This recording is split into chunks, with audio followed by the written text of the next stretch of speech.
Hi there, we're going to talk about solving rational equations. Before, we had only been simplifying expressions, but now with equations, we're going to have an equal sign and we're actually going to get a number or a couple numbers for our solution. First off, I need to talk about the least common denominator. The least common denominator is the smallest denominator possible with all of the shared parts from all of our denominators. For instance, if I've got this set of rational expressions here, so I've got this rational equation, to find my least common denominator, I need to have all of my parts. So you can see I've got an x in these two, I've got a 2 here, and I've also got a 3. So I need to put all that together. So I've got the x, I've got the 2, I've got the 3, I multiply my 2 and a 3, and I get 6. So my least common denominator here is 6x. And when we are solving a rational equation, we want to cancel out our fractions by multiplying by the least common denominator. So let's go take a look at an example.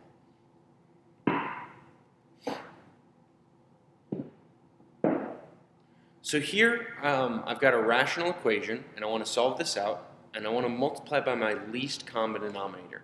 So I see I've got an x for those two fractions, but I also have a 2 here. So my least common denominator is going to be 2x.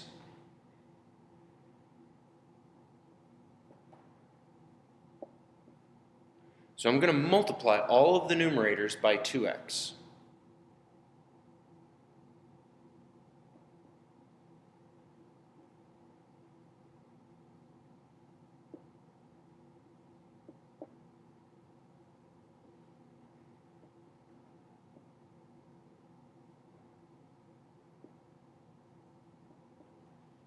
Okay, so I've put this out, but before I multiply, what I'm going to do is I'm going to go ahead and cancel anything out that's the same in top and bottom. So this first one here, I can cancel out the x's.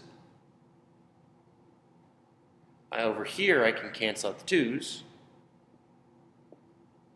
And over here, I can cancel out the x's.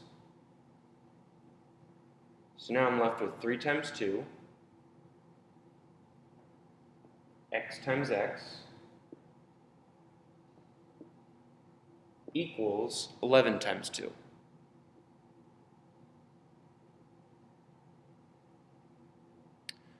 So now I'm going to go ahead and multiply these together. So 3 times 2 is 6.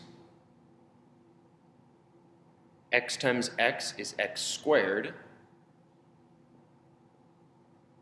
And 11 times 2 is 22. Now I want to solve this out the same way I would any normal equation. So I'm going to subtract 6 on both sides. And this will give me x squared equals 16.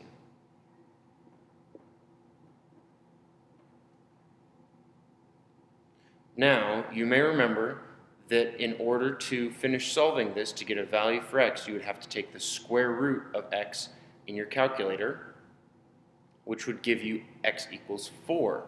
But whenever we were working with an equation, we need both the positive and the negative square root.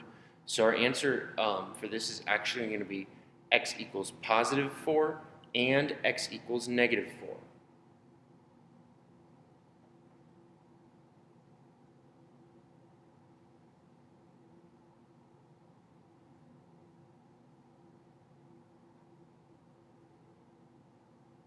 So we actually have 2 solutions here.